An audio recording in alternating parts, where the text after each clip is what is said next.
నమస్తే, welcome to city 24/7 top debate. నేను సురేష్.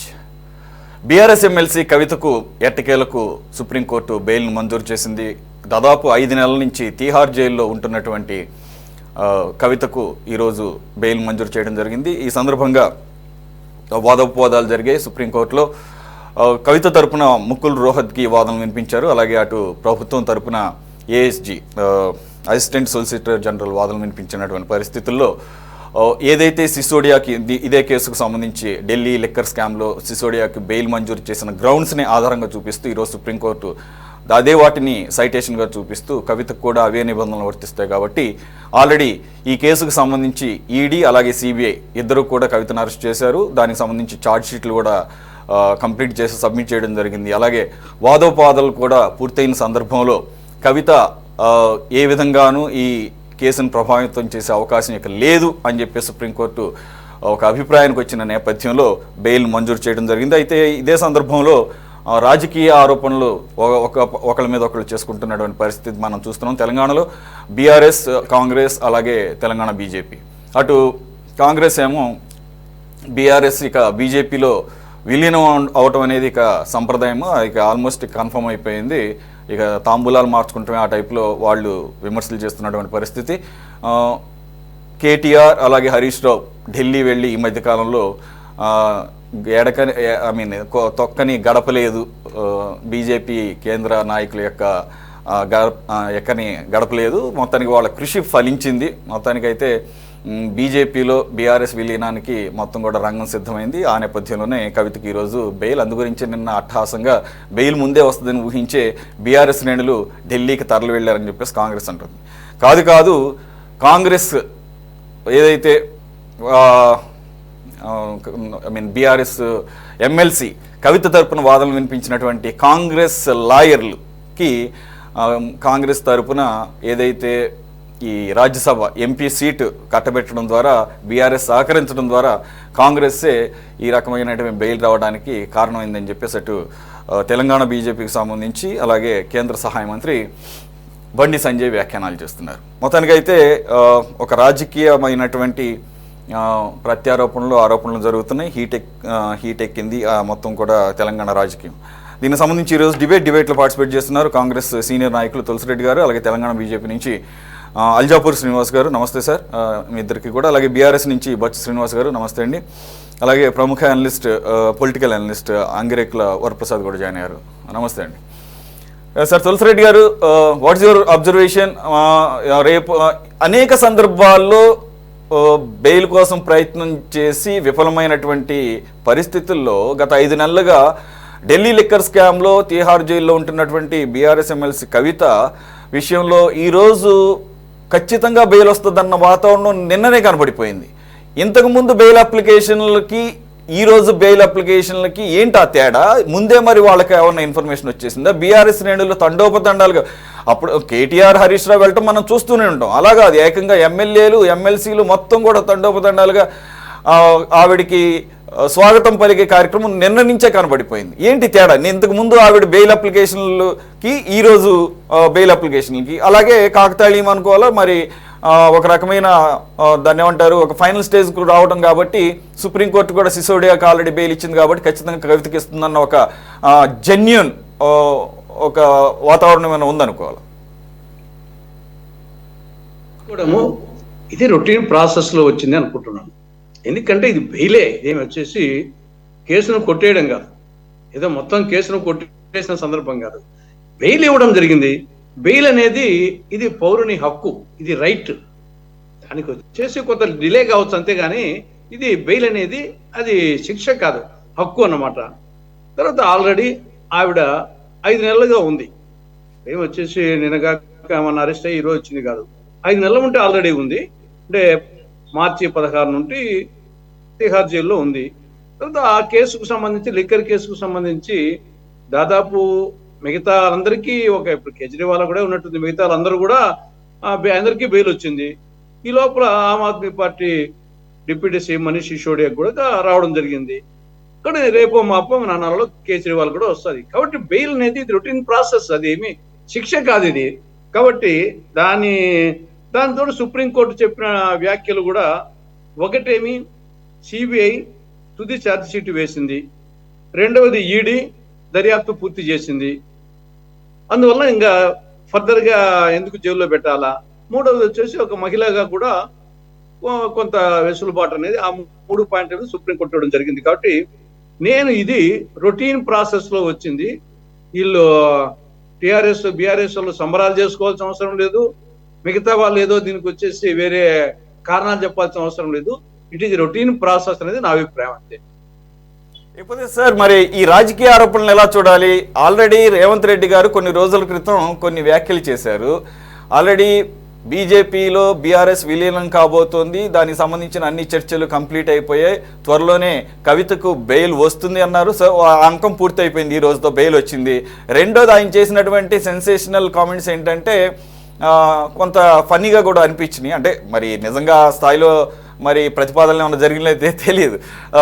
ఇంకేముంది, కేసీఆర్ గారికి గవర్నర్ పదవి, హరీష్ రావు గారేమో ఇక్కడ ఫ్లోర్ లీడరు, కేటీఆర్ వచ్చేసి అక్కడ సెంట్రల్ మినిస్టరు, ఈ రకంగా ఆయన పదవులు కూడా పంపకం చేసేసాడు ఆయన రేవంత్ రెడ్డి.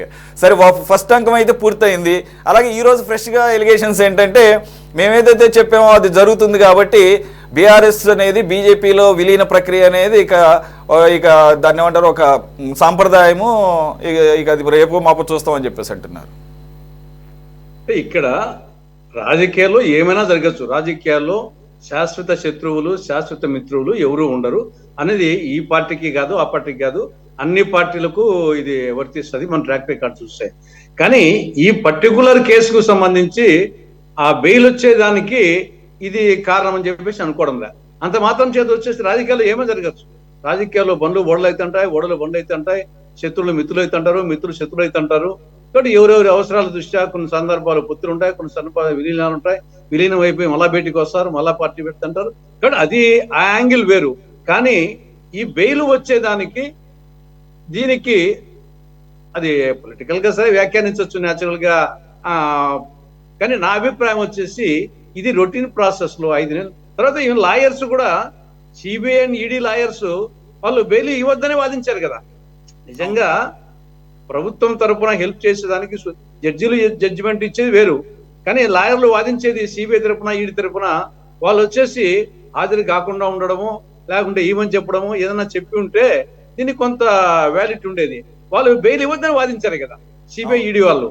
ఈ పక్క వీళ్ళ తరఫున రోహితి వాదించడం వేరు, ఆ పక్క వాళ్ళు వాదించింది ఇవ్వద్దనే కదా. కాబట్టి దీనికి దానికి సంబంధం అనుకోవడం లేదు. కానీ పొలిటికల్ గా రేవంత్ రెడ్డి గారు చెప్పినట్టు మిగతా చెప్పింది ఏమన్నా జరగచ్చు. అది రాజకీయాల్లో వచ్చేసి మనం అనేక సందర్భాల్లో చూస్తున్నాం. కాబట్టి శాశ్వత మిత్రులు శాశ్వతులు ఎవరు ఉండరు. ఆ యాంగిల్ వేరు, ఈ యాంగిల్ వేరు నా అభిప్రాయం. ఓకే, శ్రీనివాస్ గారు, can you here me? Of course, for your first reaction, your first reaction will be, I mean, you must be in a very happy mode. మీ నాయకురాలు గత 5 నెలలుగా తిహార్ జైల్లో ఉన్నారు, అది కూడా 100 కోట్ల రూపాయల ఢిల్లీ లిక్కర్ స్కామ్ అనేది. సరే, దీంట్లో నిజానిజాలు ఏంటి అనేది కేసు ఆల్రెడీ ఈడీ సిబిఐ పరిధిలో ఉంది కాబట్టి అక్కడ తేలుతుంది. ఇకపోతే ఎప్పటి నుంచో బెయిల్ కోసం అనేక ప్రయత్నాలు చేసి భంగపడ్డటువంటి పరిస్థితుల్లో ఈరోజు బెయిల్ వస్తుందని చెప్పేసి మీకు ఎలా ఊహించగలిగారు? నిన్న భారీ ఎత్తున బీఆర్ఎస్ శ్రేణులు ఎప్పుడు ఈ స్థాయిలో ఎప్పుడు వెళ్ళలేదు. మహా అయితే కేటీఆర్, హరీష్ రావు గారు వెళ్తారు. మరి మీకు ముందే ఏమైనా ఇన్ఫర్మేషన్ ఉందా? కాంగ్రెస్ ఏదైతే ఆరోపణ చేస్తుందో దానికి తగ్గట్టుగానే మీ కదలికలు కూడా నిన్నటి నుంచి కనపడినాయి. అంటే మీకు ప్రభుత్వం నుంచి కానీ లేదా వేరే అనధికార సోర్సెస్ ద్వారా మీకు ఈరోజు ఖచ్చితంగా కవితకు బెయిల్ వస్తుందని చెప్పేసి ఏ విధంగా ఊహించగలిగారు? ఆ స్థాయిలో ఢిల్లీ వెళ్ళి ఆవిడకి స్వాగతం పలగాలన్న ఒక ఉద్దేశంతోనో లేదంటే ఆవిడకి ఒక మోరల్ సపోర్ట్ గాను? మొట్టమొదట సిటీ న్యూస్ వీక్షకులకు, మీకు అక్కడ ఉన్నటువంటి పెద్దలు తులసిరెడ్డి గారికి, శ్రీనివాస్ రెడ్డి గారికి అందరు కూడా నమస్తే అండి. కవిత గారి బెయిల్ పట్ల సంపూర్ణంగా పార్టీ శ్రేణులు, పార్టీ నాయకులు అందరు కూడా హర్షాన్ని వెలిబుచ్చుతూ సంతోషంగా ఉన్నారు. ఆ సంబరాన్ని జరుపుకునేటువంటి పరిస్థితులలో ఈ రోజు పార్టీ ఉంది. ఈ కాంగ్రెస్ పార్టీ పెద్దలు తులసిరెడ్డి గారు మాట్లాడిన తర్వాత వారు ఉన్నారు కాబట్టి నేను అనుచితంగా పరుష పదజాలను చేసే ప్రయత్నం కూడా చేయను. ఎందుకంటే మామూలుగా నేను గత 3 రోజుల నుంచి చూస్తున్నా, కాంగ్రెస్ పార్టీ నుంచి తెలంగాణ నుంచి ఎవరు వచ్చినా కూడా ఇష్టానుసారంగా మాట్లాడుతున్నారు. వారు మాట్లాడింది యాదృచ్ఛికంగా జరిగిందే, అది కాకతాళీయంగానే. పెద్దగా దాంట్లో ఇప్పటి వరకే అందులో ప్రధానంగా సిసోడియా గారికి కూడా బెయిల్ వచ్చింది. ఈడీ గాని సిబిఐ గాని సంపూర్ణంగా విచారణ అయిపోయింది. 456 మంది వ్యక్తుల విచారణ కూడా జరిపోయింది. మహిళ అనేటువంటి ప్రత్యేకంగా గుర్తించినటువంటి తీరు కావచ్చు. అయినా కూడా ఎక్కడ కూడా వారు డబ్బులు తీసుకున్నట్టు కానీ డబ్బులు ఇచ్చినట్టు కానీ ఇప్పటి వరకు రుజువర్తన జరగలేదు. ఈ అభియోగం కోర్టు కూడా ఈ రోజు మందలించినటువంటి సుప్రీం కోర్టు కూడా ఈ రోజు మందలించినటువంటి మనం తీరును కూడా చూసినాము. ఖచ్చితంగా మా విశ్వాసం ఏమంటే ఈ రోజు బెయిల్ వస్తది అనేటువంటి విశ్వాసమే లేకపోతే మనిషి రేపు లేదు అనుకుంటే ఇంక ఈ రోజు చనిపోయినట్టే. అట్లాంటి సందర్భంలో ఈ రోజు మాకు సంపూర్ణ విశ్వాసం ఈ రోజు బెయిల్ వస్తుంది అనేటువంటి మా విశ్వాసం ఎంత ఉందో, రాదు అనేటువంటిది ఈ కాంగ్రెస్ పార్టీ శ్రేణులు కావచ్చు, కొంతమంది మిగతా ఇతరత్ర వ్యక్తులు అంటే బీఆర్ఎస్ వ్యతిరేక వ్యక్తులు కావచ్చు, లేకపోతే దీన్ని వ్యతిరేకంగా వక్రీకరించేటువంటి వ్యక్తులు కావచ్చు, చాలా మంది మాట్లాడింది. చాలా మంది ఢిల్లీకి వెళ్లితే అపహాస్యం చేసి మాట్లాడినటువంటి సందర్భం కూడా ఈ నిన్నటి నుంచి అది జరిగింది. చివరికి ఈ రోజైతే బెయిల్ రావడాన్ని మేము బెయిల్ రావడం పట్ల సంతోషం వ్యక్తం చేస్తున్నాం. ఇంకా మీరు అన్నట్టు బీజేపీలో బీఆర్ఎస్ విలీనము అట్లాంటిది విలీనం జరుగుతుంది అని మాట్లాడుతున్నారు. ఎందుకు బీఆర్ఎస్ అనేటువంటి పార్టీ బీజేపీలో విలీనం అవుతుంది? అంత ఇబ్బందిని ఎదుర్కొన్నటువంటి టీడీపీ పార్టీ కూడా విలీనం అవ్వలేదే. పార్టీ ఎక్కడ కూడా విలీనం కాలేదే. పార్టీ చంద్రబాబు నాయుడు గారు ఒక ప్రతిజ్ఞ చేసిండ్రు, నేను మళ్ళీ ముఖ్యమంత్రిని అయితే అడుగు పెడతా గాని ఈ అసెంబ్లీలోకి రాను, ఈ అవమానాలు నేను భరించలేను అనేటువంటి మాటలు మాట్లాడి చివరికి ఈ రోజు వాళ్ళ సంఖ్యాబలం తక్కువ ఉన్నప్పటికీ కూడా ఈ రోజు తిరిగి ముఖ్యమంత్రిగా వెళ్ళింది. గతంలో పోయినసారి కాంగ్రెస్ ఎల్పీని విలీనం చేసుకున్న మేము కాంగ్రెస్ పార్టీ కర్ణాటకలో. శ్రీనివాస్ గారు ఒక్క నిమిషం, మీరు ఒక మంచి ఎగ్జాంపుల్ చెప్పారు కాబట్టి ఇక్కడ ఏపీ సంగతి మీరు చెప్పారు. తెలంగాణలో కూడా టీడీపీ పూర్తి స్థాయిలో తన ఫంక్షన్స్ అన్ని కూడా తగ్గించుకున్న తర్వాత కూడా అఫ్ కోర్స్ ఇప్పుడు మళ్ళీ రీయాక్టివేట్ అవుతారంటున్నారు, అది వేరే విషయం. ఈ మధ్యకాలంలో ఎక్కడ పోటీ కూడా చేయనటువంటి సందర్భంలో కూడా తెలంగాణ టీడీపీ కూడా ఎక్కడ మర్జ్ కాలేదు, ఎక్కడ విలీనం చేయలేదు. కాబట్టి నేను పర్సనల్గా నన్ను అడిగితే నేను కూడా దాన్ని ఒప్పుకోను. ఎందుకనంటే ఇవాళ కాకపోతే రేపు ఎవరికైనా కానీ బెయిల్ ఇవ్వాల్సిందే. కవిత గారికి బెయిల్ వస్తుందని తెలిసి మహా అయితే 2 రోజులు లేట్ అవ్వచ్చు. ఇంకొకటి న్యాయ సూత్రాల ప్రకారం సుప్రీంకోర్టు కూడా అనేక సందర్భాల్లో చెప్పింది, bail is a rule, jail is an exception. కాబట్టి అది మనిషి యొక్క ప్రాథమిక హక్కు. అది అన్లెస్ అంటిల్ ప్రూవెన్ గిల్టీ అన్ని నెలలు అన్ని సంవత్సరాలు పెట్టడానికి కూడా న్యాయస్థానాలు ఒప్పుకోవు. ఈరోజు జస్టిస్ గవాయ్ అటువంటి క్వశ్చన్ చాలా వేయడం జరిగింది, ఏఎస్జీని, అలాగే ఈడీని, అలాగే సిబిఐని.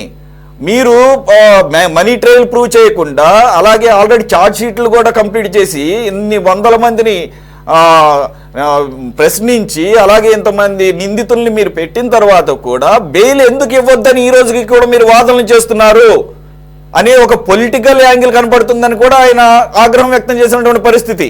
కాబట్టి ఈ విషయంలో నేను కూడా మీతో సంపూర్తిగా ఏకీభవిస్తున్నా. ఈ రోజు కాకపోతే మహా అయితే ఈ రోజు వచ్చి ఉండకపోవచ్చు, 4 రోజుల తర్వాత కవితకు బెయిల్ వచ్చేది. దానికోసం ఒక పార్టీని పణంగా పెట్టి విలీనం చేస్తారు అని అంటే అది చాలా హాస్యాస్పదంగా ఉంది.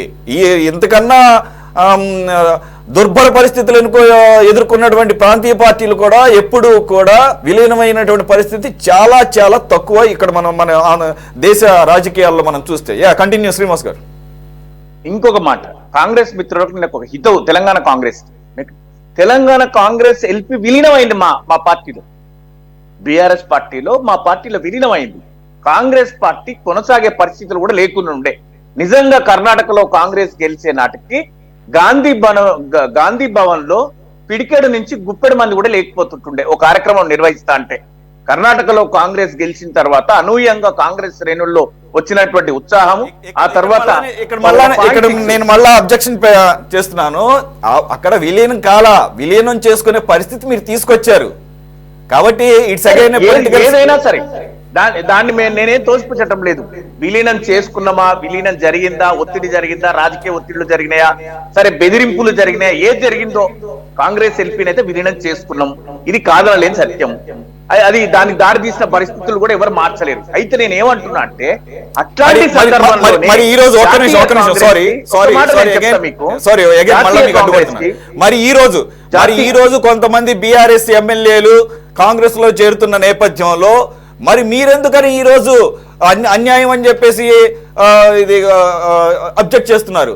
బీఆర్ఎస్ మొత్తాన్ని కూడా ఈ విధంగా ఒక నంబర్ రీచ్ అయ్యే వరకు కూడా వెయిట్ చేసి అప్పటి వరకు కూడా వాళ్ళ మీద యాక్షన్స్ తీసుకోకుండా స్పీకర్ ద్వారా కావాలని ప్రజాస్వామ్యాన్ని తుంగలో దొక్కుతున్నారు, రాజ్యాంగాన్ని తుంగలో దొక్కుతున్నారనే అర్హత మీకు ఎలా వస్తుంది? వాళ్ళు అన్నారు కదా, ఎవరైనా పార్టీ మారే ముందు ముఖ్యమంత్రి రేవంత్ రెడ్డి గారు అన్నారు, పార్టీ మారితే ఎవరు మారినా కూడా వారు రాజీనామా చేసి పార్టీ మారాలి, లేకపోతే రాళ్లతోని కొట్టి చంపాలి అని వారే అన్నారు ముఖ్యమంత్రి గారే. ఇది మేమన్న మాట కాదు, వారన్న మాటకు వారే కట్టుబడి లేరు కదా. కరెక్టే అగ్రీ. కానీ ఎప్పుడైతే కాంగ్రెస్ ప్రభుత్వం ఏర్పాటై ఈ వారం రోజులు కాకముందే ఈ కాంగ్రెస్ ప్రభుత్వం 6 నెలలు కూడా ఉండదు, లోక్సభ ఎన్నికల తర్వాత పార్టీ చిన్నాభిన్నం అయిపోతుంది, ప్రభుత్వం కూలిపోతుంది అని చెప్పేసి మరి మీరు అటువంటి మాటలు మాట్లాడబట్టే కదా ఈరోజు మరి 64 కాబట్టి 60కి ప్లస్ 4 ఉన్నారు కాబట్టి మరి వారి జాగ్రత్తలు వాడు పడతారు. ఎందుకంటే మరి మేమేం కాదనటం లేదు. ఇప్పుడు కూడా ఈ రోజు కూడా మేము ఆ మాటలు కట్టుబడి ఉన్నాం. ఈ రోజు కూడా కాంగ్రెస్ పార్టీని ఎవరు కూల్చాల్సిన అవసరం లేదండి. కాంగ్రెస్ పార్టీ అనేటువంటిది అస్థిరత, అభద్రత, గ్రూపులు, అంతర్గత ప్రజాస్వామ్యం పేరిట ఆ పార్టీలో ఉన్నటువంటి పార్టీకి ఉన్న చరిత్ర అట్లాంటిది. దాన్ని ఎవరు కాదనలేరు కదా. దాన్ని మేమేం తోసిపుచ్చడం లేదు. మనం ఎవరో కూల్చాల్సిన అవసరం లేదు. ఈ రోజు ముఖ్యమంత్రి గారు వ్యవహరించే తీరు చూస్తే మీకు అర్థమయ్యే ఉంటది. ఆయన ఎక్కడికి వెళ్ళినా కూడా ఒక 2 గ్రూపులకు ప్రాతినిధ్యం వహించే 2 వ్యక్తులను అమెరికా వెళ్ళినా, ఇంకెక్కడికి వెళ్ళినా, ఢిల్లీకి వెళ్ళినా వెంట పెట్టుకొని తీసుకొని వెళ్తారు. మన అందరికి తెలిసిందే.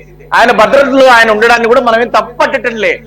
జరగబోయే పరిణామానికి వాళ్ళ పార్టీ వ్యక్తులే కారణం అని మనం మాట్లాడినాం. అయినా సరే వాళ్ళు మన పార్టీ నుంచి లాగినా కూడా చట్టపరంగా మనం చూస్తూ ఊరుకోం కదా, ఖచ్చితంగా దానిపైన మాట్లాడతాం, స్పందిస్తాం కదా. స్పందించడం నేరమేం కాదు కదా. వాళ్ళ పని వాళ్ళు చేస్తారు, మన పని మనం చేస్తాము. రాజకీయాలలో అన్నప్పుడు అందరూ రాజకీయాలు చేస్తారని మా పార్టీ నాయకులే అన్నారు గతంలో. ఇప్పుడు కూడా మేము దానికి కట్టుబడి ఉన్నాం. ఇప్పుడు ఈ పార్టీ విలీనం పేరిట ఇచ్చిన హామీలు నెరవేర్చే ప్రయత్నం చేయకుండా ప్రాథమిక విషయాలను తప్పుదారి పట్టించి ప్రజలలో కొత్త చర్చకు తెరలేపే ప్రయత్నం చేస్తున్నారు. ఈ దేశంలో జాతీయ పార్టీ కంటే తక్కువ సీట్లు వచ్చిన కాంగ్రెస్ పార్టీ, జాతీయ పార్టీగా కాంగ్రెస్ పార్టీ తృణమూల్ కాంగ్రెస్ కంటే 2-3 ఎక్కువ వచ్చినుండే. పోయినసారి ప్రభుత్వంలో ప్రతిపక్ష పార్టీగా కొనసాగింది. ఈ రాష్ట్రంలో లేదు. ఇట్లా దేశవ్యాప్తంగా అనేక చోట్ల కాంగ్రెస్ పార్టీ లేదు. మరి కాంగ్రెస్ పార్టీ అంత విలీనం అయిపోయిందా? తిరిగి పునరుత్తేజం పొందింది కదా. ఇప్పటికీ వామపక్షాలకు 1-2 అరా సీట్లు వస్తుంటాయి. 2-3 రాష్ట్రాలలోనే ప్రభావితం చేస్తుంది. కార్మికుల పక్షాన మాట్లాడేది ఎవరు అంటే దేశవ్యాప్తంగా, ప్రపంచవ్యాప్తంగా వామపక్షాలనే మాట్లాడతారు. ప్రాంతీయ పార్టీ లాంటివి పిఎంకే, బిఎస్పీ, ఎస్పీ, వందలాది రాజకీయ పార్టీలు ఉన్నాయి.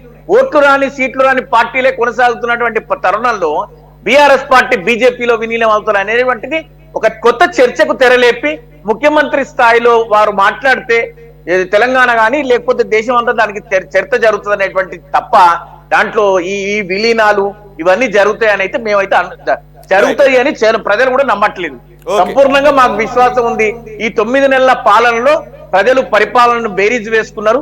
అరే అనవసరంగా మనము కాంగ్రెస్ పార్టీకి పట్టం కట్టినమా అని ఆలోచనలో ప్రజలైతే ఉన్నారు. అంతవరకు మేము చెప్పగలుగుతాం. ఓకే శ్రీనివాస్ గారు, రైట్. బీజేపీ నుంచి అల్జాపూర్ శ్రీనివాస్ గారు ఏదైతే ఈరోజు Bandi Sanjay garu he is known for his attacking mode. ఆయన ఎప్పుడు కూడా అలాగే ఉంటారు. అదే ఆయనకి ఫెచ్చింగ్ కూడా, అదే ఆయన అసెట్ కూడా. తెలంగాణ బీజేపీ అధ్యక్షుడిని చేసింది, తర్వాత ఇప్పుడు కేంద్ర మంత్రిని చేసింది. కానీ ఆయన ఒక సహాయ మంత్రిగా, దట్టు హోమ్ మినిస్ట్రీలో సహాయ మంత్రిగా ఉన్నటువంటి వ్యక్తి ఈరోజు సుప్రీంకోర్టు ఇచ్చినటువంటి తీర్పు బెయిల్ విషయంలో కవిత గారికి ఇచ్చిన దాన్ని పట్టుకొని కాంగ్రెస్ ఒక విజయం సాధించింది. ఉన్నది పవర్లో మీరు, అక్కడ ఆల్రెడీ ఒక నానుడు ఉంది. ఎవరు కేంద్రంలో ఉంటే వాళ్ళకి ఈ ఏజెన్సీలన్నీ కూడా వంత పాడుతుంటే వాళ్ళ ఏజెన్సీలుగా పనిచేస్తాయి అని చెప్పేసి ఒకటి ఉంది. సరే, వాటిల్లో అవన్నీ రాజకీయ పరమైనటువంటి కాదా మనం చూస్తూనే ఉన్నాం, కాసేపు పక్కన పెడదాం. మరి ఒక బాధ్యతాయుతమైన మంత్రి పదవిలో ఉన్నటువంటి వ్యక్తి ఈరోజు సుప్రీంకోర్టు యొక్క తీర్పుని ఆయన శంకిస్తున్నాడు అంటే, అందుకనే కేటీఆర్ గారు ఎక్స్లో పోస్ట్ చేశారు, it will come under the contempt of the court అని చెప్పేసి చీఫ్ జస్టిస్ ఆఫ్ ఇండియా అని కూడా కోట్ చేశారు. You have to start the proceedings అని చెప్పేసి. Don't you think sir? No sir, absolute wrong. మీరు రాంగ్ ఇంటర్ప్రిట్ చేస్తున్నారు. కేటీఆర్ గారు అన్న మాటలే నేను కోట్ చేస్తాను. కోట్ చేస్తుంది సంజయ్ గారి మాటల్ని ఇక్కడ తప్పుగా అర్థం చేసుకుంటున్నాం చాలా మంది. మీరు కూడాను సురేష్ గారు మీరు పోస్ట్ చేసిన క్వశ్చన్ కూడాను మమ్మల్ని డౌట్ చేస్తూ అడుగుతా ఉన్నారు కేటీఆర్ గారు బేస్ చేసుకొని. బట్ సంజయ్ గారు చెప్పింది న్యాయమూర్తి గారు గురించి కావచ్చు, కోర్టు గురించి కావచ్చు చెప్పలేదు. కాంగ్రెస్ పార్టీ అడ్వకేసీతోని బీఆర్ఎస్ నాయకులు బెయిల్ సాధించారు, పొందారని చెప్పి అది కనబడుతున్న కళ్ళ ముందర కాంగ్రెస్ అడ్వకేట్లు కావచ్చు, ఇంకా ఇండైరెక్ట్ ఎవరైనా అడ్వకేట్ సపోర్ట్ చేసినట్టు కావచ్చు, ముకుల్ రోహిత్ కావచ్చు, ఇంకెవరైనా కావచ్చు. దాని తప్పేమున్నది? ఇప్పుడు రాజకీయాల్లో ఏదైనా ఇంతకుముందు చెప్పినారు తులసిరెడ్డి గారు రైట్లీ సెడ్, ఓడలు బళ్ళు అవుతాయి, బళ్ళు ఓడలు అవుతాయి, కనబడతా ఉంటాయి. అవసరానికి తగ్గట్టు రాజకీయ పార్టీలు తమ యొక్క నిర్ణయం, తమ పంతాను, తమ యొక్క స్ట్రాటజీని మార్చుకుంటా ఉంటారు.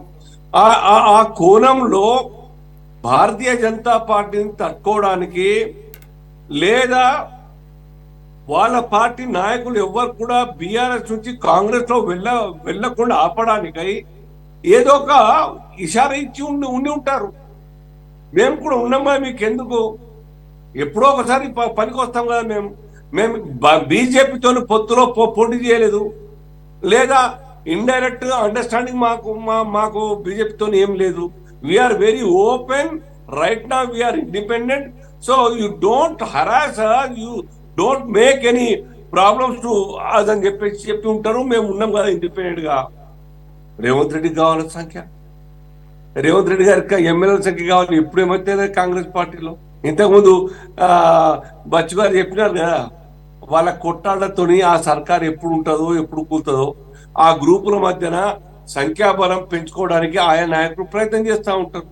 సో ఆ కోణంతో సంజయ్ గారు మాట్లాడుతుంటారు తప్ప ఇంకేం లేదు. ఇక్కడ న్యాయమూర్తి మీద కావచ్చు, సుప్రీంకోర్టు మీద కావచ్చు, వేరే లేదు.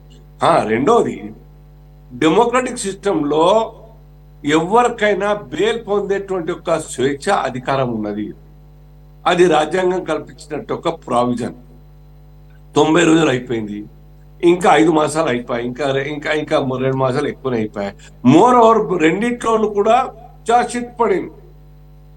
ఆల్రెడీ ఓపెన్ గా చెప్పడం జరిగింది, there is no need of any enquiry since we have already submitted our charge sheet అని చెప్పి. మూడవది, 17 మాసాలుగా పైగా ఉన్నటువంటి ఒక మనీష్ సిసోడియా అని deputy CM of Delhi state, వారిని కూడా బెయిల్ మీద రిలీజ్ చేయడం జరిగింది. ఇంకా అనేక మంది 9, 10, 11 మంది బెయిల్ మీద, కొందరు అప్రూవర్ గా మారి బెయిల్ పొందారు, కొందరు బెయిల్ మెరిట్ మీద పొంది ఉంటారు. సో ఆ కారణం చేత కవిత గారికి కూడా బెయిల్ మంజూరై ఉంటుంది. దాంట్లో పెద్ద చర్చ ఏమున్నది? బెయిల్ వచ్చినంత మాత్రాన ఇన్నోసెంట్ అయిపోరండి. అక్విటల్ కాదు ఇది, నిర్దోషి అని కోర్టు చెప్పలేదు. కంటిన్యూస్ ప్రాసెస్ లో ఆ యొక్క సాక్ష్యాలు ఎవిడెన్స్ నడాల కేసు నడుస్తుంది. అంతిమంగా ఆ సాక్ష్యాల మీదకెళ్ళి, ఆధారాల మీదకెళ్ళి ఈడీ కావచ్చు, సిబిఐ కావచ్చు, వారు చేసేటువంటి ప్రాసిక్యూషన్ ఆధారంగా కేసు నిలబడుతుందా, కేసు కొట్టేస్తారా, నిర్దోషిగా బయటకు వస్తారా, కన్విక్షన్ పడుతుందా అన్నది టైమే చెప్పాలి ఫ్యూచర్ లో, భవిష్యత్తులో. మేము పూర్తిగా ప్రజాస్వామ్యాన్ని, పూర్తిగా న్యాయ వ్యవస్థని నమ్మే వాళ్ళం. ప్రతి ఒక్క పౌరునికి ఒక దేశంలో this is the only country where democratic values prevails. అందరికి కూడాను, టాటా నుంచి పడితే, అంబా నుంచి పడితే, పూరి గుడిసెలో ఉండే వాళ్ళకందరు కూడా ఆ రాజ్యాంగ హక్కులు కల్పించి ఆ యొక్క వెసులుబాటు మనం తీసుకుంటా ఉన్నాం, ఉపయోగిస్తూ ఉన్నాం. This is only country. So ఈ రకంగా తప్పేమున్న దాంట్లో వేరు రావడం మేము తప్పు. శ్రీనివాస్ గారు మీరు చెప్పింది కరెక్టే. యాక్చువల్ రూల్స్ అవే ఉన్నాయి, అలాగే కనుక జరిగితే బానే ఉంటుంది.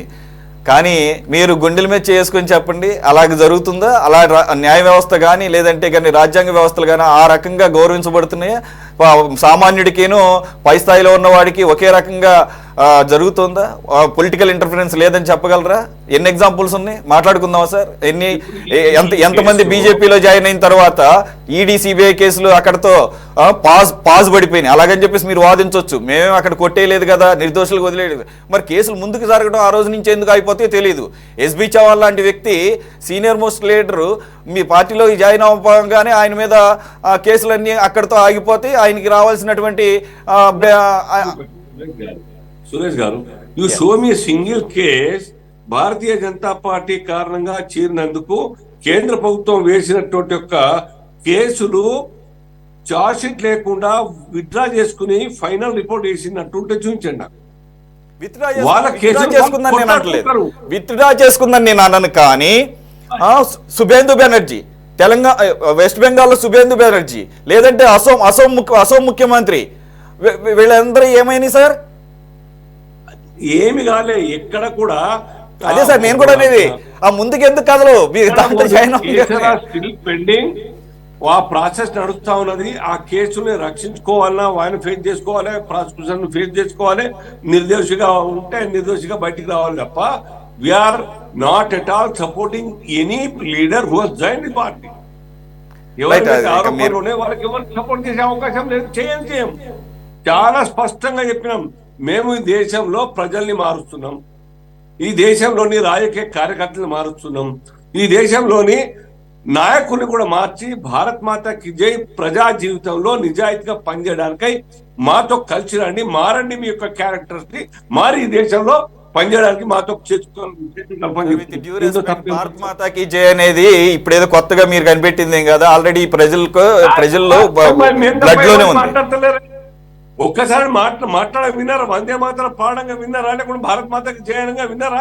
అరే రాష్ట్రపతి ఉపరాష్ట్రపతి ఉండే ఈ దేశానికి హమీద్ అన్సారీ గారు. సార్ అంటేనే దేశభక్తి ఉన్నట్టు కాదు సార్, అంటేనే దేశభక్తి ఉన్నట్టు కాదు. ఒకసారి ఈ దేశంలో పుట్టారు అంటే ఈ దేశం అనే కాదు, ఏ దేశంలో అయినా ఆ దేశ ప్రజలకి ఆ దేశం పట్ల దేశభక్తి ఉండటం అనేది బై బ్లడ్ వస్తుంది. మీరు బయట నుంచి బ్లడ్ ఎక్కించాల్సిన అవసరం లేదు, ఇండ్యూస్ చేయాల్సిన అవసరం లేదు. Right, okay.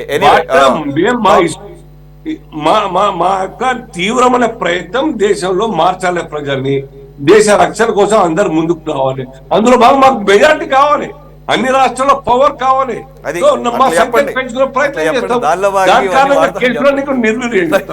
కేసులు విడ్డా చేసుకుంటామా, ఫైనల్ రిపోర్ట్ ఇస్తామా, చార్జ్ షీట్ విడ్డా చేసుకుంటామా, సమస్య లేదు. ఉన్నాయి సార్, టాపిక్ అది కాదు కాబట్టి నేను ఆ డీటెయిల్స్ లోకి వెళ్ళలేదు. సార్ యాక్చువల్లీ సుబేందు బెనర్జీ గారు, సుబేందు అధికారి. I just want to correct my self. Right sir, వస్తాను. ఎందుకంటే మన టాపిక్ అది కాదు, ఎందుకంటే చాలా ఎగ్జాంపుల్స్ ఉన్నాయి ఆ రకంగా పొలిటికల్లీ మోటివేటెడ్ కేసులు. ఆ కేసులు తర్వాత ఏ రకంగా ముందుకు వెళతాయి, అవతల పార్టీలు ప్రతిపక్ష పార్టీలు అయితే ఏ విధంగా ముందుకు వెళతాయి, ఒకవేళ అధికార పార్టీలు జాయిన్. మీరన్నీ నేను అంటలేదు, even during the Congress regime we have seen the same thing. Because అప్పుడు సిబిఐని కాంగ్రెస్ బ్యూరో ఆఫ్ ఇన్వెస్టిగేషన్ అన్నటువంటి పరిస్థితి చూస్తున్నాం. ఇప్పుడు మరి సిబిఐ ఈడీలు ఏ విధంగా కూడా ముందుకు వెళ్తున్నాం మనం చూస్తూనే ఉన్నాం. దాంట్లోకి ఎక్కువ పోవద్దు. మనకి అనలిస్ట్ వరప్రసాద్ గారు ఉన్నారు. సారీ అండి, మీ దగ్గర కొద్దిగా లేట్గా రావడం జరిగింది. ఈరోజు కొద్దిగా ఒకసారి సుప్రీంకోర్టులో జరిగిన వాదనలు చూద్దాము. వాదనలు చూస్తున్నప్పుడు జస్టిస్ గవాయ్ చాలా తీవ్రమైనటువంటి ప్రశ్నలు సంధించడం జరిగింది ఈడీ అండ్ సిబిఐకి సంబంధించినటువంటి లాయర్లు. వారిని మనీ ట్రయల్ అంటున్నారు, మనీ ట్రయల్ చూపించట్లేదు. అలాగే ఏదైతే మీరు సాక్షులుగా ప్రవేశపెట్టారో ఆ సాక్షులు ఇంతకుముందు ఇదే ఢిల్లీ లిక్కర్ కేసులో వాళ్ళు నిందితులు. అంటే ఎప్పుడైతే అప్రూవర్స్గా మారిపోయి ఆ మారిపోయిన వాళ్ళు చెప్పినటువంటి దాన్ని తీసుకొని మీరు సాక్షులుగా ఏ రకంగా మీరు తీసుకుంటారు అని ఇది ఎప్పటి నుంచో నలుగుతుందో. మరి ఈ రోజే ప్రశ్నించారా ఏమో తెలియదు. ఇంతకుముందు అనేక సందర్భాల్లో బెయిల్ పిటిషన్లు పడినాయి, అప్పుడు కూడా వాదన జరిగి ఉంటే మరి అప్పుడు కూడా ఇటువంటి ప్రశ్నలు వచ్చినాయో లేదో తెలియదు. ఈ రోజు అయితే కనుక ఈడీ సిబిఐ అధికారులని ఆయన కొద్దిగా కోప్పడినట్లుగా కూడా ఉంది. ఎప్పుడైతే లేదండి మీరు బెయిల్ ఇవ్వవద్దు, అవసరమైతే మేము మరోసారి దీని మీద సమీక్షించుకుంటాము అని చెప్పేసి టైం అడుగుతున్నప్పుడు కూడా ఇక నేను తీవ్రమైన వ్యాఖ్యలు చేయాల్సి వస్తుంది. ఇక మీరు కనుక ఈ విషయంలో ఇప్పటికే లేట్ అయింది, బెయిల్ అనేది ఇవ్వడం అనేది ఒక ఒక హక్కు ఈవెన్ ఈడీ అవ్వచ్చు. ఈడీ విషయంలో కూడా సెక్షన్ 45 ఎందుకు వర్తిస్తుందని చెప్పేసి, అలాగే మహిళ అయితే కనుక సెక్షన్ 45(1) ప్రకారం అయితే కనుక ఆ విషయంలో కూడా ఈడీ ఏదో వాదించినట్టుగా తెలుస్తుంది. ఆవిడ ప్రత్యేకమైన మహిళ అయితే, అంటే ప్రత్యేకమైన మహిళకి ఇది ఎమోషనల్ అండ్ సైకలాజికల్ ఇష్యూస్ ఏమి ఉండవా? అంటే ఎన్ని నెలలైనా అలాగూ జైల్లో ఉంచుతారా? అయినా ఆవిడ నిందితురాలు, ఆవిడ మీద నేరం నిరూపించబడలేదు కదా అని చెప్పేసి ఆయన సహజ న్యాయ సూత్రాలను అనేకమైనట్టు ప్రశ్నించడం జరిగింది. సరే, ఇవన్నీ అలా చూడాలి. మరి ఆయన జస్టిస్ గవాయ్ గారు లాంటి వాళ్ళే ఈడీని అలాగూ అన్ని క్వశ్చన్లు వేశారంటే ఈడీ ఈ విషయంలో పొలిటికల్లీ మోటివేటెడే కనపడుతుంది, కానీ దీంట్లో సరైన సాక్ష్యాధారాలు లేవని చెప్పి పర్టికులర్గా ఎవరైతే అప్రూవర్స్గా మారినటువంటి వారి విషయంలో చేసిన వ్యాఖ్యలను బట్టి. What you say sir? Good evening అండి. ముందుగా సిటీ న్యూస్ ప్రేక్షకులకు, ప్యానెల్లో ఉన్నటువంటి పెద్దలందరికీ నమస్కారం. ఏదైతే ముందుగా బీఆర్ఎస్ శ్రేణులకి కవిత గారి బెయిల్ అనేది ఒక ఊరటనిచ్చే అంశం, సంతోషాన్ని కలుగజేసేటువంటి అంశంగా మనం భావించాలి. ఏదైతే ఈ కేసు విషయంలో న్యాయస్థానం చేసినటువంటి వ్యాఖ్యలు ఏవైతే ఉన్నాయో ఆ వ్యాఖ్యలు అనేవి పరిగణలోకి తీసుకొని చర్చించాల్సినటువంటి అంశం. ప్రధానంగా ఛార్జ్ షీటు ఫైల్ చేసిన తర్వాత బెయిల్ రావటం అనేది సర్వసాధారణంగా అనేక కేసుల విషయాల్లో మనం చూస్తున్నటువంటి విషయం. కానీ దర్యాప్తు సందర్భంలో పేర్కొనబడినటువంటి అంశాలు ఏవైతే ఉన్నాయో వాటిని గతంలో ఇచ్చినటువంటి బెయిల్ మంజూరు విషయంలో, గతంలో ఉన్నటువంటి ఏదైతే మంజూరు చేసినటువంటి బెయిల్ విషయంలో కూడా కోర్టు వ్యాఖ్యానం చేసినటువంటి సందర్భం కూడా ఉన్నది. అయితే మొత్తంగా ఈ కేసు విషయంలో రాజకీయ ప్రేరేపితమైనటువంటి అంశాలు లేవనేది మాత్రం స్పష్టంగా మనం భావించవలసినటువంటి అవసరం ఉంది. ఎందుకంటే ప్రజాస్వామ్య వ్యవస్థలో దోషి అయినా నిర్దోషి అయినా బెయిల్ పొందేటువంటి హక్కు ఉంది. మనకు సహజ న్యాయ సూత్రాలను అనుసరించి దోషి అయినా నిర్దోషి అయినా కానీ ఆ హక్కుని పొందేటువంటి పరిణామ క్రమంలో ఈరోజు రాజకీయ ప్రేరేపితమైనటువంటి అంశాలకి కవిత గారి బెయిల్ అంశాన్ని ముడిపెట్టడం అనేది సరికాదు. తెలంగాణ ముఖ్యమంత్రి రేవంత్ రెడ్డి గారు చేసినటువంటి వ్యాఖ్యలు ఏవైతే ఉన్నాయో ఈరోజు రాజకీయ వర్గాల్లో ప్రకంపనలు సృష్టిస్తా ఉన్నాయి. కవిత గారి బెయిల్ రావటానికి ఏదైతే తెలంగాణ ముఖ్యమంత్రిగా ఉన్న రేవంత్ రెడ్డి గారు చేసినటువంటి వ్యాఖ్యలు అనేవి సరైనవి కాదనేది ప్రజల్లో ఆ అభిప్రాయం ఉంది. ఇప్పటికైనా సరే వాస్తవికత దగ్గరగా మనం రాజకీయాలు చేయవలసిన అవసరం ఉంది. ప్రజాస్వామ్యంలో రాజకీయ పార్టీలు అనేవి తమ యొక్క సహజమైనటువంటి వైఖరిని దాటి ఈరోజు కేవలం రాజకీయ వైఖరిలోనే చూస్తా ఉన్నాయి, కానీ ప్రజాస్వామ్య ధోరణిలో వ్యవహరిస్తున్నటువంటి పరిస్థితుల్లో ఈరోజు రాజకీయ పార్టీలు లేవనేది వాస్తవమైనటువంటి విషయం. పెద్దలు తులసిరెడ్డి గారు కూడా ఈ చర్చలో ఉన్నారు కాబట్టి ఈరోజు ప్రజాస్వామ్య వ్యవస్థలో కొన్ని అంశాలని దృష్టిలో పెట్టుకొని మనం మాట్లాడవలసినటువంటి అవసరం ఉంది.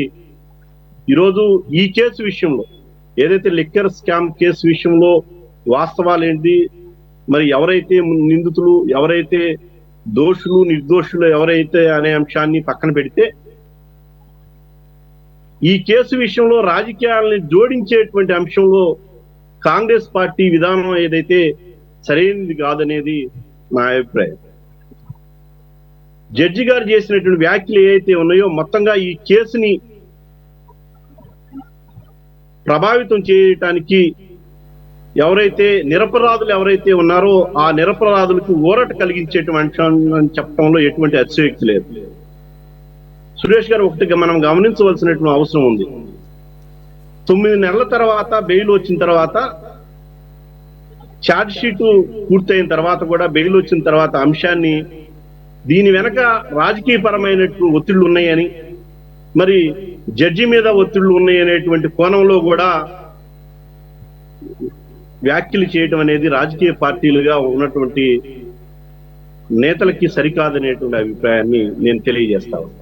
ఎందుకంటే ఈరోజు ప్రజాస్వామ్య వ్యవస్థ పరిడిల్లాలంటే న్యాయ వ్యవస్థ మీద ఉన్నటువంటి అభిప్రాయాన్ని, మనకున్నటువంటి అభిప్రాయాలని రాజకీయ పరమైనటువంటి కోణంలో చూడాలి, కానీ రాజకీయ విమర్శలు అనేవి న్యాయస్థానాల మీద చేయటం అనేది సరికాదు.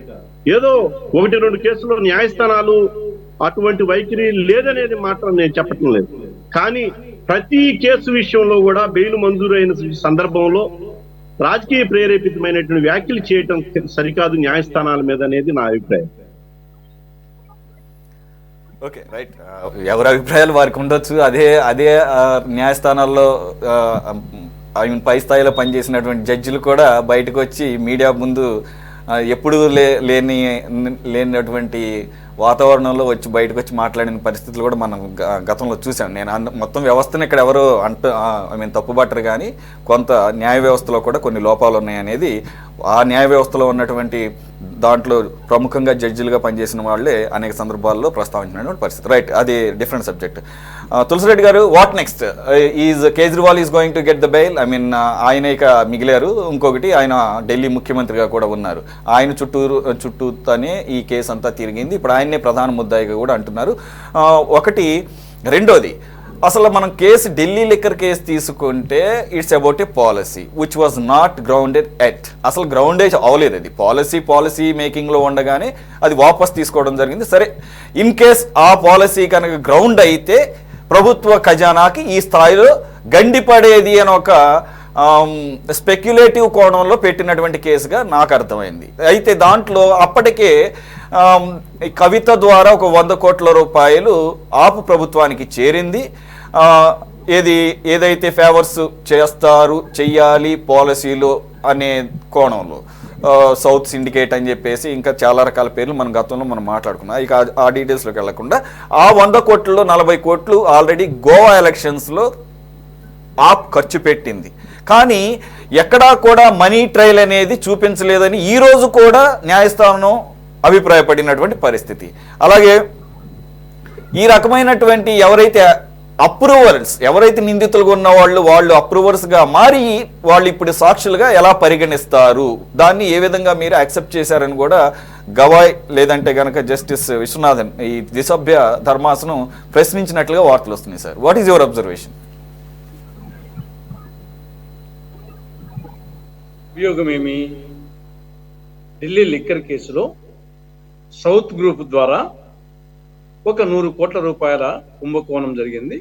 దీంట్లో మనీ లాండరింగ్ జరిగింది. దాని మీద కొంత మీ యొక్క కేసులు పెట్టిన వాళ్ళందరి పాత్ర ఏదో విధంగా ఉంది. దాంట్లో కవితాబ గారి పాత్ర కూడా ఉంది అనేది మెయిన్గా అభియోగం. సరే, ఇప్పుడు ఇంకా మన ఇప్పటి వరకు బెయిలేదప్పుడు వచ్చేసి అది కేసుకు సంబంధించి ట్రయల్ స్టార్ట్ కాలేదు. అప్పుడు ఇంకా ఏమి వాళ్ళు నిరూపిస్తారో ఏం నిరూపించలేరో అది వేరు. కానీ ఇప్పుడు బెయిల్ వరకు వచ్చేసి అది రొటీన్ గానే జరిగింది అనుకుంటున్నాను. మరి ఈ అభియోగము ఎంతవరకు అనేది రేపు కోర్టులో నిజంగా ట్రయల్కి వచ్చినప్పుడు తెలుస్తుంది.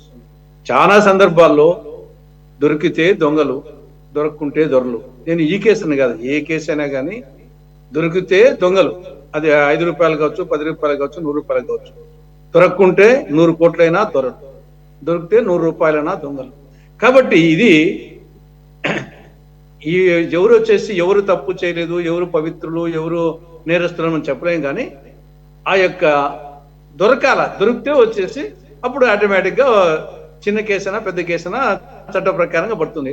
దొరకకుండా ఎవిడెన్స్ లేకుండా తప్పించుకుంటారు. కాబట్టి ఇది రేపు ట్రయల్లో వచ్చేసి వచ్చినప్పుడు ఏ విధంగా వాళ్ళ దగ్గర ఏం సమాచారం ఉంది, వీళ్ళ దగ్గర ఏం సమాచారం ఉంది అనేది ఒకటి. ఇంకా రెండో విషయం, మీరు చెప్పినట్లు ఈ యొక్క నిందితులు, అప్రూవర్స్, సాక్షులు అనేది మరి నాకు కూడా అప్పుడప్పుడు నిందితులు వచ్చేసి అప్రూవర్గా మారిపోతానే వారి మీద కేసు అనేది ఒకసారి కేసుగా ఉపయోగపడచ్చేమో, కానీ ఇది ఒక కరెక్ట్ కాదేమో అనిపిస్తుంది. వచ్చేసి దాంట్లో ఏదో ఇంకా విధి లేని పరిస్థితుల్లో ఒక నిందితుడు అంటే పర్వాలేదు, ఒక నిందితుని అప్రూవర్గా ఏదో కేసుకు ముందుకు పోయేదానికంటే అర్థం ఉంది. కానీ దానికైనా కొంత పనిష్మెంట్ తగ్గించేమో, కానీ మొత్తం వచ్చేసి వాడిని సాక్షిగా పరిగణించి వాడు చంపినా సరే వాని సాక్షిగా పరిగణించి వాని కేసు నుండి శిక్ష లేకుండా చేయడం అనేది కరెక్ట్ కాదు.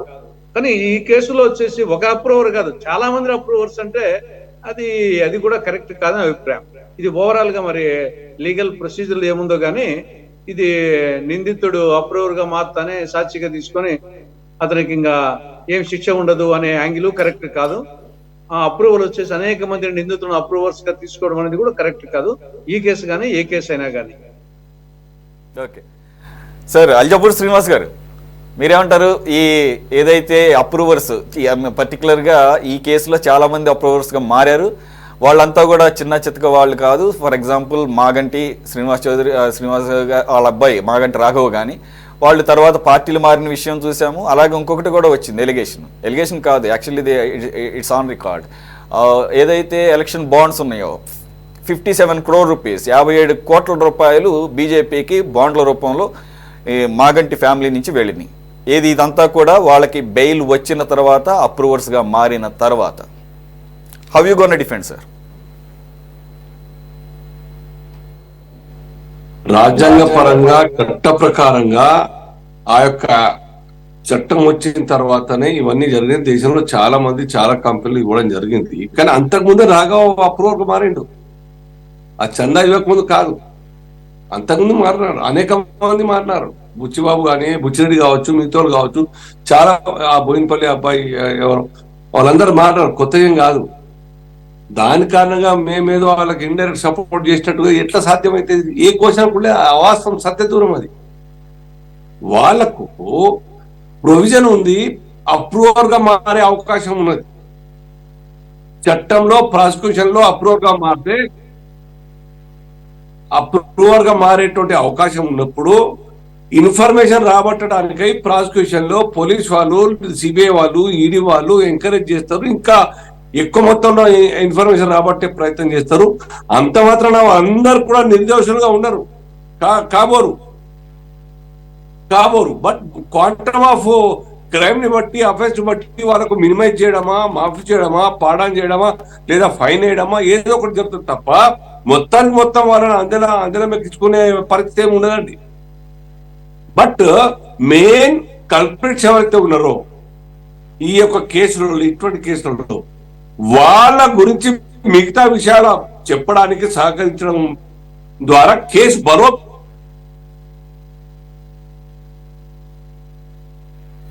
Okay, some technical problem. I think he is going to join us back. Bachchu Srinivas గారు, మీరు మొదటి నుంచి చేస్తున్నటువంటి ప్రధాన ఆరోపణ ఏదైతే ఈ లిక్కర్ కేసులో కవితను అన్యాయంగా ఇరికించారు, దానిలో భాగంగా అల్జాపూర్ శ్రీనివాస్ గారు మళ్ళీ వస్తాను మీ దగ్గరికి, కొద్ది కట్ అయినట్టుంది, మళ్ళీ వస్తాను sir. Hello Suresh, okay complete చేయండి. సో ఇప్పుడు మేము ఈ కేసులో మేము ఎక్కడ ఇన్వాల్వ్ అయింది లేదు సురేష్ గారు. ఈడీ కావచ్చు, సిబిఐ కావచ్చు, డెఫినెట్ గా భారతీయ జనతా పార్టీ నాయకులు, దిల్ నాయకులు వాళ్ళకు అందిన ఉపకారంగా ఒక హోటల్లో ప్రెస్ మీట్ పెట్టినారు. ఒక మాజీ ఎమ్మెల్యే, ఒక ఎంపీ అట్లా ప్రెస్ మీట్ పెట్టినారు. దాని తర్వాత అసలు బేస్ ఎక్కడి నుంచి వచ్చింది? లెఫ్టినెంట్ జనరల్ వారు ఇచ్చినటువంటి కంప్లైంట్ ఆధారంగానే అక్కడ ఆ యొక్క కేసు మొదలైంది. మాకేం సంబంధం ఉన్నది? మా రిటర్న్ కంప్లైంట్ ఎక్కడ లేదే. సో ఆ రకంగా ఎంక్వైరీ మొదలైన తర్వాత, జరిగినటువంటి వాస్తవాలు తెలిసిన తర్వాత, హోటల్లో ఆ నేతలు కావచ్చు, కవిత గారు కావచ్చు, అనేక మార్లు పదే ఆ యొక్క హోటల్ కలవడం, ఆ ఇన్ఫర్మేషన్ వాళ్ళు కరెక్ట్ చేయడం, దాని తర్వాత ఎంక్వైరీ చేస్తూ పోయిన కొద్దిగా ఇన్ఫర్మేషన్ రాబట్టడం, అనేక మంది ఈ చైన్ లో ఇరుక్కున్నారు. వాళ్ళు ఇన్వాల్వ్ అయి ఉన్నారు. కొందరు జబర్దస్తితోని చిన్న స్థాయి మనుషులు, పెద్దోళ్ళు చెప్తే విని పనిచేయడం కారణంగా ఇరుక్కున్నారు. కొందరు చార్టర్డ్ అకౌంటెంట్ గా ఆ లెక్క మొత్తంగా కూడా వారి దగ్గర చిట్టా ఉండడం కారణం వారు వచ్చినారు, వాళ్ళ ఏ రకంగా తయారు చేయాలనే దానికి కారణంగా. సో ఈ రకంగా అనేక కారణాల చేత అనేక మంది ఇన్వాల్వ్ అయ్యారు. దాంట్లో చిన్నపాటి మనుషులు ఉంటే, ఇన్ఫర్మేషన్ ఇస్తా ఉంటే, వాళ్ళు అప్రూవర్ గా మారుతా అంటే ఓకే వేసింది. అట్టని అప్రూవర్ గా మారుతా అంటే ఉప ముఖ్యమంత్రిని సిసోడే ఒప్పుకుంటుందా? అప్రూవర్ గా మారుతా అంటే కవిత గారు ఒప్పుకుంటారా? అప్రూవర్ గా మారుతా అంటే సత్యేంద్ర జైన్ ఒప్పుకుంటారా? These are the 4 pillars. Satyendra Jain, Kavitha గారు, సిసోడియా, మళ్ళా కేజ్రీవాల్, వీళ్ళు నలుగురు తప్ప ఇంకెవరినైనా అవకాశం చూసి వాళ్ళు ఒప్పుకోవచ్చు. అంత మాత్రాన ఏదో పొలిటికల్ గా సపోర్ట్ చేస్తున్నారు కాబట్టి వాళ్ళందరినీ మీరు సపోర్ట్ చేసి వాళ్ళని ఇరికించే ప్రయత్నం చేస్తున్నారు ప్రభుత్వం మీద ఆపాదించడం కరెక్ట్ కాదు. ప్యూర్లీ ఆర్ మెరిట్స్ సిబిఐ వాళ్ళు సార్ మేబీ కోయిన్సిడెంటల్ ఎందుకనంటే అప్రూవల్ గా మారటం, తర్వాత బెయిల్ రావటం, తర్వాత వాళ్ళు బయటికి రాగానే వాళ్ళు పొలిటికల్ పార్టీ మీ పార్టీలో జాయిన్ అవ్వటం, అదే సమయంలో ఎలక్ట్రల్ బాండ్స్ 57 కోట్ల రూపాయలు ఇవ్వటం, ఇవన్నీ కూడా మరి సర్కమ్స్టాన్షియల్ గా ఒక అనుమానాస్పదం కనపడుతున్నాయి. కాబట్టి మీరు ఎప్పుడు కూడా దానికి దీనికి సంబంధం లేదు అనొచ్చు సార్, కాదంటం లేదు. అయితే ఇంకొకటి మీరు ఒకటి రైజ్ చేశారు, ఎల్జీ, లెఫ్టినెంట్ గవర్నర్. మనం చూస్తున్నాం ఈ రాష్ట్రంలో లెఫ్టినెంట్ గవర్నర్స్ కావచ్చు, అనేక రాష్ట్రాల్లో ఈ దేశంలో ప్రతిపక్ష పార్టీల అధికారంలో ఉన్నటువంటి రాష్ట్రాల్లో గవర్నర్లు ఏ విధంగా ఎంత ప్రొయాక్టివ్గా ఉంటున్నారో, లేదంటే గనక ఎంత ఇన్యాక్టివ్గా ఉంటారో కూడా మనకు తెలుసు. అలాగని చెప్పేసి నేనేమో తప్పు పట్టట్లేదు. They are constitutional heads but appointed by the prime minister, president of India with the recommendation of the cabinet. ఇదంతా బహిరంగమే. కాబట్టి ఆల్రెడీ అది బీజేపీకి సంబంధించినటువంటి వ్యక్తులు, ఇంకా మాట్లాడితే బీజేపీలో పనిచేసినటువంటి వ్యక్తులే. కాబట్టి ఆ రకమైన ఇన్ఫ్లుయెన్స్ ఉండదా అంటే ఇట్స్ $1 మిలియన్ క్వశ్చన్. ఖచ్చితంగా ఉండదు. ఒక్క నిమిషం సార్, ఒక్క నిమిషం. సో నేనేమంటున్నానంటే గుడ్, మంచిదే, అవినీతే, రూపాయి అయినా 10 రూపాయలైనా 100 కోట్ల రూపాయలు అవినీతికి మీరు ఈ రకంగా ఇంత భారీ ఎత్తున, ఇంత ప్రొయాక్టివ్గా, ఇంత ఫాస్ట్గా ఏకంగా ఒక ఢిల్లీ ముఖ్యమంత్రిని లోపలేశారంటే I mean appreciated for the timing right. కానీ ఆంధ్రప్రదేశ్లో ఇదే లిక్కరు, స్ప్యూరియస్ లిక్కర్, ఏది కల్తీతో కూడినటువంటి మద్యాన్ని ప్రపంచంలో ఎక్కడా లేనటువంటి లోకల్ బ్రాండ్స్ తీసుకొచ్చి ప్రైవేట్ వ్యక్తులకు కట్టబెట్టి, and the most important thing is when your government is going after the digital money, digital transaction, everything should be transparent అంటున్న సందర్భంలో ఒక టీ వాలా కూడా 7 రూపాయలు ఫోన్ పేలు, గూగుల్ పేలు చేసుకుంటున్నటువంటి పరిస్థితుల్లో ఇంటికొచ్చే కూరగాయల అమ్మే వాళ్ళు కూడా ఆ స్కానర్ పెట్టుకుంటున్నటువంటి పరిస్థితుల్లో ఇక్కడ ఏపీలో every liquor transaction is completely with the money, only with the money, no digital transactions allowed till now. కాబట్టి కొన్ని వందల వేల లక్షల కోట్ల స్కామ్ జరిగిందని కళ్ళారా తెలుస్తుంది. మరి మీరు అదే ట్రాన్స్పరెన్సీని కనుక ఇక్కడ కూడా ప్రదర్శిస్తే then we will see the transparency in your governance. I hope you will react. Crimes అనేటివి రాష్ట్ర పరిధిలో ఎంక్వైరీ చేయాల్సినటువంటి క్రైమ్స్ ఉంటాయి. కేంద్ర ప్రభుత్వం ఇన్వాల్వ్ అయ్యేటువంటి వారి యొక్క పరిధి, వారి యొక్క స్వేచ్ఛ ఉండేటువంటి కేసులు ఉంటాయి. కేంద్రానికి ఇక్కడ కూడా గవర్నర్ ఉంటారు కదా, ఆంధ్రప్రదేశ్ లో కూడా గవర్నర్ ఉంటారు కదా సార్, ఆంధ్రప్రదేశ్ లో కూడా గవర్నర్ ఉంటారు. అదే గవర్నర్ కి అనేక సందర్భాల్లో ప్రతిపక్షాలు రిప్రజెంటేషన్స్ ఇచ్చిన సందర్భాలు ఉన్నాయి. State government has to give there consent, state government consent ఇవ్వాలి. లేదా ఈ యొక్క లిక్కర్ స్కామ్ కు సంబంధించి ఇటువంటి ఇష్యూ వేరే రాష్ట్రాల్లో ఎక్కడో జరిగి ఉంటే, సర్టెన్ క్వాంటమ్ ఆఫ్ అమౌంట్ కన్నా ఎక్కువ జరిగి ఉంటే అప్పుడు కేంద్ర ప్రభుత్వం డైరెక్ట్ గా ఇన్వాల్వ్ అయ్యే అవకాశం లేదు. లాస్ట్ టైం ఏమైంది, డ్యూరింగ్ తెలుగుదేశం పీరియడ్ ఒక ఎంక్వైరీలో సిబిఐ వస్తారంటే తీర్మానం చేస్తారు, government is not allowing CBI to enter in to Andhra Pradesh అని చెప్పేసి. సిమిలర్లీ ఇక్కడ కూడా అంతే కదా, ఇక్కడ కూడా ఇన్వాల్వ్ అయిందంటే కవిత గారి కేసు ఢిల్లీ కేసుగా ప్రైమా ఫేస్ అయ్యి ఈవెన్ వెస్ట్ బెంగాల్ లో కూడా సిబిఐ. సరే సార్, ఒకటి ఉన్న ప్రొవిజన్ చాలా మేమందరం కూడా సర్ప్రైజ్ అవుతాం. సురేష్ గారు వండర్, మీరు చెప్పినట్టు రైట్లీ సెట్ బై కూరగాయలు అమ్మేటువంటి వాళ్ళు కూడాను యాక్సెప్ట్ చేస్తున్నారు. రూపాయి, 10 రూపాయలు, 20 రూపాయలు, 30 రూపాయలు కూరగాయలు కొంటున్నప్పుడు అక్కడ జగన్ గారు విచిత్రం అనిపిస్తే నవ్వులాట, దట్టు స్పూరియస్. మాకు తర్వాత ఎంక్వైరీ తేలింది ఏంటంటే ఆ కంపెనీలన్నీ కూడా బినామీ కంపెనీలు, వాళ్ళ కంపెనీలు అని, ఆ క్యాష్ అంతా వారికే పోతా ఉన్నది. ఆ రకంగా మ్యానిపులేట్ చేసి మొత్తం డబ్బు, పేదల డబ్బులు. అందుకనే సార్ నేను ఏమంటున్నా అంటే 100 కోట్ల రూపాయలకి మీరు ఎంత ప్రొయాక్టివ్ గా ఉన్నారు. నేను ఎంత 100 అవచ్చు, 10 అవచ్చు, మీరు కాదంట్లా. అదే ప్రొయాక్టివ్ నేచర్ని అన్ని విషయాల్లోనూ, అన్ని గవర్నమెంట్లలోనూ అన్ని రాష్ట్రాల్లో కూడా అప్లై అంతే తప్ప ఓపెన్ గా మాట్లాడుకుంటే అక్కడ కూడా పొలిటికల్ యాంగిల్స్ ఉన్నదని తెలిసింది. మొన్నటి వరకు జగన్మోహన్ రెడ్డి గారు మీరు అడగకపోయినా ప్రతి సందర్భంలోనూ లోక్సభ బయటికి రావాలి. అదే సార్, మీకు బిల్స్ కి అన్కండిషనల్ గా సపోర్ట్ చేస్తే మరి అనధికార మిత్రుడిగానే ఉంటారు మీకు. అలాంటప్పుడు మీరెందుకు చర్యలు తీసుకుంటారు? లేదు, మేము ఎక్కడ కూడాను ఆ రకంగా మేము అడ్వాంటేజ్ తీసుకోవాలి మాకేమీ లేదు. తప్పు జరిగినప్పుడు ఏ క్వశ్చన్ కూడా మేము సమర్థించి బదనాం కావాల్సిన అవసరం మాకు లేదు sir. Okay, right. Botsa Srinivas గారు, మీరు పదే ఈ ఏదైతే అప్రూవల్స్ గా మారిన విషయంలో అనేక సందర్భాలు అబ్జెక్షన్ పెట్టారు. వాళ్ళు ఇచ్చినటువంటి దాన్ని సాక్ష్యాలుగా పరిగణలోకి తీసుకొని ఇంత అన్యాయంగా కేసును ఫ్రేమ్ చేశారని చెప్పేసి, అలాగే ఈ రోజు కూడా మీరు సంబరాలు చేసుకుంటున్నారు, న్యాయం గెలిచింది, ధర్మం గెలిచింది అని చెప్పేసి. న్యాయం గెలిచింది, ధర్మం గెలిచింది ఎప్పుడు? ఆవిడ కంప్లీట్గా క్లీన్గా బయటకు వచ్చినప్పుడు. Of course it's a good time for you. At least ఎవరైనా కానీ అన్టిల్ అన్లెస్ ప్రూవెన్ గిల్టీ ఇన్ని నెలల పాటు పెట్టడం అనేది కరెక్ట్ కాదు. ఆ రకంగా చూస్తే ఆవిడ మహిళగా ఆవిడకి కూడా కొన్ని హక్కులు ఉన్నాయి. అదే ఈరోజు ద్విసభ్య ధర్మాసనం 3 కారణాలను కూడా ఉటంకించింది. కాబట్టి మీరు ఏదైతే ఈ అప్రూవల్స్గా మారినటువంటి వాటిని ఈరోజు గవాయ్ గారు కూడా క్వశ్చన్ చేశారు కాబట్టి, మీరు కూడా అనేక సందర్భాలు ప్రస్తావించారు కాబట్టి, వాట్ యూ సే సార్? ఇది దాని అర్థం పొలిటికల్లీ మోటివేటెడ్ అని చెప్పేసి మీరు అనేక సందర్భాలు ఆరోపణలు.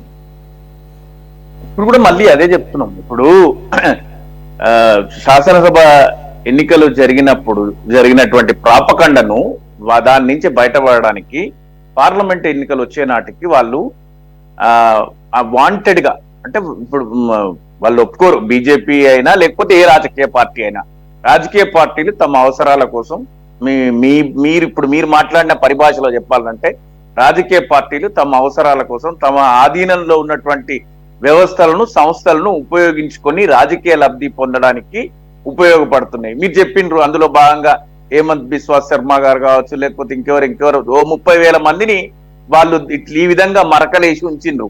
దాంట్లో వాళ్ళ success rate 0.3%. Central government, BJP government 3,000 కేసులున్న 2014 నాటికి 3,000 కేసులు ఉంటే 2024 నాటికి 30,000 కేసులకు అది రీచ్ అయింది. దాంట్లో సక్సెస్ రేట్ ఎంత అంటే 0.3 to 0.5. రీసెంట్ గా సంజయ్ రౌత్ గారు అదేంటి ముంబై హైకోర్టు కూడా ఈ కేంద్ర ప్రభుత్వానికి మొట్టికాయలు పెట్టిన సందర్భాన్ని కూడా మనం చూసినాం. ఈ సందర్భాన్ని నిజంగా మేము విజయం సాధించినామా లేకపోతే ఇప్పుడు నిరపరాధిగా బయటకు వచ్చిండ్రా అంటే మాలో ఆత్మవిశ్వాసాన్ని పెంచింది, మా నమ్మకాన్ని పెంచింది. మేము చట్ట సంస్థలకు ఏవైతే ఉన్నాయో ఈ విచారణ సంస్థలకు సహకరించడం, చట్టాన్ని గౌరవించడం, వాళ్ళు ఆరోపణ చేసి తీసుకెళ్లి జైల్లో అన్యాయంగా 166 రోజులు పెట్టిండ్రనేటువంటి మా వాదనకు కట్టుబడి ఉన్నాం. ఈ రోజు బెయిల్ వచ్చింది. రేపు పొద్దున ఆ యొక్క తీర్పు కూడా అంటే నిజమైన తీర్పు నిజం బయటకు వస్తుంది అనేటువంటి సంపూర్ణ విశ్వాసం మాకు. ఎట్ ది సేమ్ టైం క్లుప్తంగా చెప్పండి, ఈ రాజ్యసభ ఎంపీ విషయానికి వచ్చేసరికి అభిషేక్ మను సింఘ్వీకి బీఆర్ఎస్ మద్దతు ఇవ్వడానికి గల కారణం ఏంటి? మేము ఎక్కడ మద్దతు ఇవ్వలేదే, మేము ఎవరన్నారు మద్దతు ఇచ్చిందని? ఆ రకమైన మద్దతు ఇవ్వబట్టే ఆయన ఎంపీగా వెళ్ళగలిగారు అనేది రాజకీయపరమైన ఆరోపణ, అంతేనా? అయితే డెఫినెట్ గానండి. ఇప్పుడు మనం ఎంతసేపు ఉన్నా కూడా రాజకీయ పార్టీలు ఎప్పటికప్పుడు మేము చేసింది కరెక్ట్, మేము చేస్తున్నదే కరెక్ట్, మేమే కరెక్ట్ అని మాట్లాడతాం. అందులో భాగంగా వాళ్ళు అభిషేక్ సింఘ్వి గారి పట్ల కూడా అదే వ్యాఖ్యలు చేస్తున్నాం. మాకెందుకుంటది చెప్పండి? ఆయనను గెలిపించాలనేటువంటి ఆలోచన బీఆర్ఎస్ పార్టీ సీట్ కోల్పోవాలని ఎక్కడైనా ఉంటుందా? వాళ్ళ మాటలను పూర్తిగా మేము తోసిపుచ్చుతున్నాం, ఖండిస్తున్నాం వాళ్ళ మాటలను. అఫ్ కోర్స్ అక్కడ సెంట్రల్ గా నిజంగా కనుక ఇన్ఫ్లుయెన్స్ చేసే అవకాశం ఉంటే కనుక గవర్నమెంట్ ఇన్ఫ్లుయెన్స్ ఉంటుంది, సెంట్రల్లో ఉన్నది కాంగ్రెస్ కాదు కాబట్టి ఆ వ్యాఖ్యలు కూడా అంత రీజనబుల్గా లేవులేండి. Okay, right, let it be. Varaprasad గారు, వాట్ ఇస్ యువర్ ఒపీనియన్? మీరు ఇందాకడే ఉన్నారంటే అసలు కోర్టులకు అసలు ఇటువంటి ఆపాదించడమే కరెక్ట్ కాదంటున్నారు. ఆపాదించాలని ఎవరు అంటారు? చూస్తే సర్కమ్స్టాన్సెస్ని చూస్తే కొన్ని డౌట్స్ రైజ్ అవుతూ ఉంటాయి. అలాగే అదే వ్యవస్థలో అనేక మంది ఆరోపణలు వారి వ్యవస్థ మీద చేసినటువంటి సందర్భాలు ఉన్నాయి. ఈరోజు మరి అదే సుప్రీంకోర్టు చేసినటువంటి వ్యాఖ్యలు కనుక తీసుకుంటే ఈ ఎంక్వైరీలో ఉన్నటువంటి లోపాలని గవాయ్ గారు అనేకమైన ఎత్తి చూపినటువంటి పరిస్థితి. మీరే అబ్జర్వ్ చేశారు. ఈ పర్టికులర్గా అప్రూవర్స్గా మారిన వాళ్ళని ఎవిడెన్స్గా తీసుకుంటాం. ఏదైతే వ్యాఖ్యలు చేసినా ఆ వ్యాఖ్యలతో నేను ఏకీభవిస్తా ఉన్నాను. ఏదైతే నిందితుల్ని ఎవరైతే ఉన్నారో వాళ్ళని సాక్షులుగా తీసుకురావాలనేటువంటి ఆలోచన సరళే చాలా ప్రమాదకరమైనటువంటి విషయం. ఎవరైతే నిందితులు ఓ తప్పు చేసిన వాళ్ళు సాక్షిగా తాను తప్పు చేశాను కాబట్టి ఆ తప్పు నుంచి క్షమార్హం నాకు ఇవ్వాలనేది భావన ఏదైతే ఉందో ఇది సరికాదు. దానికి తగ్గటువంటి శిక్ష అనుభవించి తీరాలి. ఆ శిక్ష అనుభవించేటువంటి క్రమంలో వచ్చేటువంటి మార్పు ఏదైతే ఉందో ఆ మార్పు ద్వారా ఆ యొక్క వ్యక్తి యొక్క జీవన సరళి మారాలనేది సహజ న్యాయ సూత్రాలు పేర్కొంటున్నటువంటి అంశం. ఒక కేసులో ఒక ముద్దాయి ఎవరైతే ఉంటారో ఆ ముద్దాయి తాను నేరం చేశాను ఒప్పుకున్న తర్వాత ఆ నేరం చేసినటువంటి క్రమంలో అతను శిక్షార్హుడు అవుతాడు. ఆ శిక్షా అర్హత నుంచి అతన్ని మినహాయింపు ఇవ్వాలనేటువంటి ప్రక్రియ ఏదైతే ఉందో ఆ ఆలోచన నిర్ణయం. ఓకే వరప్రసాద్ గారు, తులసిరెడ్డి గారు, మీతో నేను కంక్లూడ్ చేసేస్తాను. ఇంకొక పాయింట్ మీ దగ్గర నేను తీసుకుందాం అనుకుంటున్నాను. ఇందాక మనం ఏదైతే అప్రూవర్స్గా మారిన విషయంలో మనకు వెంటనే గుర్తొచ్చేది ఇక్కడ వివేకానంద రెడ్డి గారి హత్య కేసులో దస్తగిరి గుర్తొస్తాడు. అయితే ఇక్కడ కేసు టు కేసు చూడాలేమో సార్. ఇప్పుడు మర్డర్ కేసులు వచ్చేసరికి ఒక క్షణికావేశంలో లేదంటే కనుక వారు ఉన్నటువంటి పరిస్థితుల్లో లేదా పైన వారు చెప్పినటువంటి వాటిని కాదనలేకో వారి యొక్క ఆర్థిక పరిస్థితుల్లోనో చేశారు. మోస్ట్లీ ఎప్పుడు కూడా క్షణికావేశాల్లో జరుగుతుంటాయి. అలాగే అనేకమైనటువంటి లిక్కర్ ప్రభావము అనేక ప్రభావాలు ఉంటాయి. అటువంటి వాళ్ళని అప్రూవర్స్గా మారటానికి ఇలాగూ ఒక ఫినాన్షియల్ ఫ్రాడ్, ఒక ప్లాన్డ్గా ఒక పాలసీని అడ్డం పెట్టుకొని ఒక సిండికేట్గా మారి కొన్ని రోజుల పాటు దీన్ని ప్లాన్ చేసి దీని ద్వారా ఆర్థిక లబ్ధి పొందాలి అనే బిగ్ షాట్స్ని అప్రూవర్స్గా తీసుకుంటాం. ఈ రెండింటిని ఒకే ఘాటును కట్టడం అనేది అవుతుందా, కుదురుతుందా, కట్టొచ్చు అలాగ? అంటే మీరు చెప్పినట్టు బ్రాండ్గా చేసింది. ఈవెన్ ఇక్కడ కూడా వచ్చేసి వివేకానంద రెడ్డి హత్య కేసు కూడా సడన్ గా జరిగింది ఏం కాదు, ఇది కూడా ప్లాన్డ్ గా జరిగిందే. ఈవెన్ ఇక్కడ దస్తగిరి అతను వచ్చేసి ఆ నలుగురిలో వచ్చేసి ఒకడు కాబట్టి ఇక్కడ కూడా ప్లాన్ గా జరిగిందే. కానీ ఇక్కడ ఏమంటే ఇంకా కేసు ముందుకు పోయేదానికి ఇన్వెస్టిగేషన్ కు ఇంకా ఏమి ఆధారం దొరకని పరిస్థితుల్లో సరే అది కూడా కరెక్ట్ కాదు. ఎందుకంటే నిందితుడు వచ్చేసి ప్లాన్ గా చేసినట్లు ఆయన, కానీ ఇంకా కేసు ముందుకు పోయేదానికి ఆస్కారం లేని పరిస్థితుల్లో తీసుకున్నాం అంటున్నారు వీళ్ళు.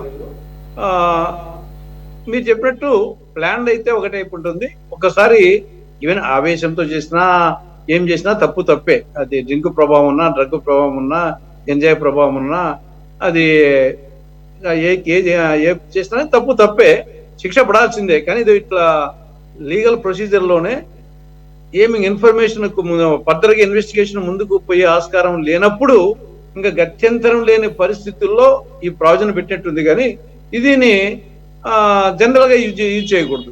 వారు చెప్పినట్లు ఇంకా అనేక మంది అప్రూవర్స్ తర్వాత ఇది వాళ్ళకు ఒకవేళ అప్రూవరు నిందితుడు అప్రూవర్ అయినా కానీ సమ్ పనిష్మెంట్ ఉండాలా.